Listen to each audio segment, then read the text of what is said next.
भोपाल से प्रस्तुत हैं प्रादेशिक समाचार। नमस्कार, समाचारों के साथ मैं जितेंद्र रघुवंशी। पहले मुख्य समाचार। प्रधानमंत्री नरेंद्र मोदी और नाइजीरिया के राष्ट्रपति के बीच हुई वार्ता। महाराष्ट्र और झारखंड विधानसभा चुनाव के लिए आज शाम थमेगा चुनाव प्रचार। मुख्यमंत्री मोहन यादव ने कहा, प्रदेश में खेल अधोसंरचना का निरंतर हो रहा है विकास। और मौसम विभाग के अनुसार प्रदेश के कई जिलों में 20 नवंबर से शीतलहर चलने की संभावना। अब समाचार विस्तार से। प्रधानमंत्री नरेंद्र मोदी और नाइजीरिया के राष्ट्रपति बोला अहमद टिनुबू ने अबुजा में वार्ता की।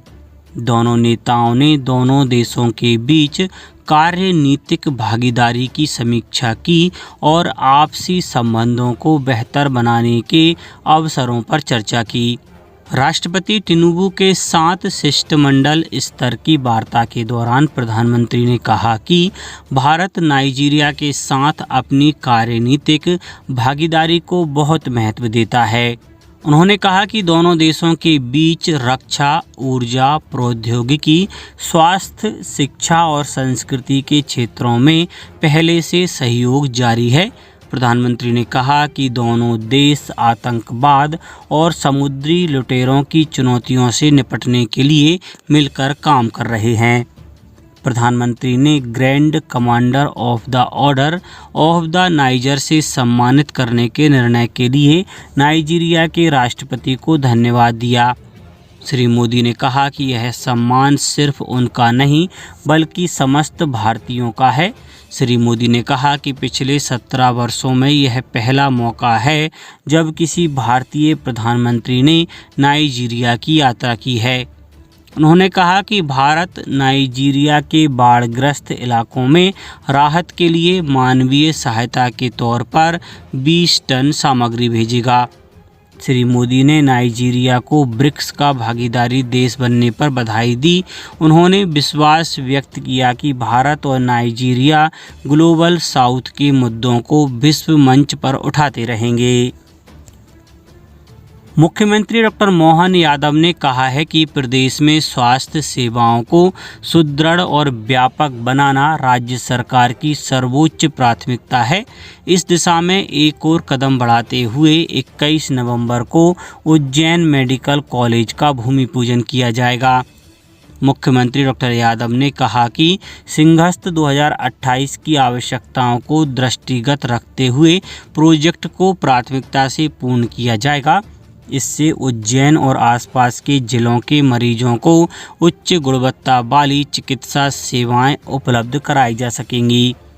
मुख्यमंत्री ने बताया कि 2003 तक प्रदेश में केवल 5 शासकीय मेडिकल कॉलेज थे, जो अब बढ़कर 17 हो चुके हैं। प्रदेश में MBBS सीटें भी 720 से बढ़कर 2575 हो गई हैं। शिवपुर, सिंगरौली, मंडला और राजगढ़ में निर्माणाधीन मेडिकल कॉलेजों के साथ साथ छतरपुर, दमोह और बुधनी में स्वयं वित्तीय अनुदान से मेडिकल कॉलेज स्थापित किए जा रहे हैं। साथ ही 12 अन्य जिलों में सार्वजनिक जन भागीदारी नीति के तहत मेडिकल कॉलेज खोलने की प्रक्रिया जारी है। मुख्यमंत्री ने कहा कि नर्सिंग और पैरा मेडिकल शिक्षा को बढ़ावा देने के लिए 14 मेडिकल कॉलेजों में नर्सिंग कॉलेज स्थापित किए जा रहे हैं। इसके साथ ही 30,000 से अधिक चिकित्सकीय और सहायक चिकित्सकीय पदों पर भर्ती की जाएगी। महाराष्ट्र विधानसभा और झारखंड विधानसभा चुनाव के दूसरे चरण के लिए आज चुनाव प्रचार थम जाएगा। इसके पहले दोनों राज्यों में विभिन्न राजनीतिक दलों के नेता मतदाताओं को लुभाने के लिए कोई कसर नहीं छोड़ रहे हैं। झारखंड के बोकारो जिले के गोमिया में भाजपा अध्यक्ष JP नड्डा ने जनसभा की। वहीं झारखंड मुक्ति मोर्चा नेता और मुख्यमंत्री हेमंत सोरेन ने दुमका में चुनावी सभा को संबोधित किया। इसके अलावा केंद्रीय मंत्री शिवराज सिंह चौहान सहित NDA के नेता प्रचार कर रहे हैं। कांग्रेस, राष्ट्रीय Janata Dal all Jharkhand students union party और वामपंथी दलों के नेता झारखंड के विभिन्न इलाकों में रैलियां और रोड शो कर रहे हैं। वहीं महाराष्ट्र में भाजपा के वरिष्ठ नेता और केंद्रीय मंत्री नितिन गडकरी ने नासिक में, महाराष्ट्र के उप मुख्यमंत्री देवेंद्र फडणवीस ने नागपुर में रैली की। मुख्यमंत्री डॉक्टर मोहन यादव ने धुले जिले के सिंदखेड़ा में प्रचार किया। दूसरी ओर एनसीपी एसपी प्रमुख शरद पवार ने सोलापुर में रैली की। शिवसेना यूबीटी प्रमुख उद्धव ठाकरे ने सतारा के पाटन में एक रैली को संबोधित किया। मुख्यमंत्री डॉक्टर मोहन यादव ने कहा है कि प्रदेश में खेल अधोसंरचना का निरंतर विकास हो रहा है।